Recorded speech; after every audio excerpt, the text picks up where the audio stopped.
Do you know what intuition is, and do you know how to use it correctly? And today I want to talk about intuition. And so this is why I wanted to ask, what does intuition mean?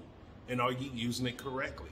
So intuition, what it really is, and if you've had that gut feeling, or if you just met someone and you knew that you two clicked, oh, yo, man, this person gonna get along well. Or even you've had the opposite, where you've seen someone or met someone and you're just like, yo, I'm not getting good energy from that person. And the reason being is because I go off of my intuition. To me, and this is my definition, I say you need to define it for yourself.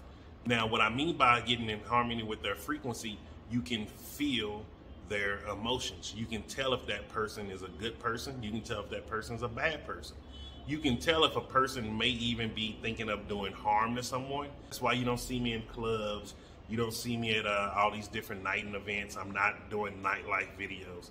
It's because that does not resonate with who I am. The only way you can start focusing your intuition is getting out of the areas that you know.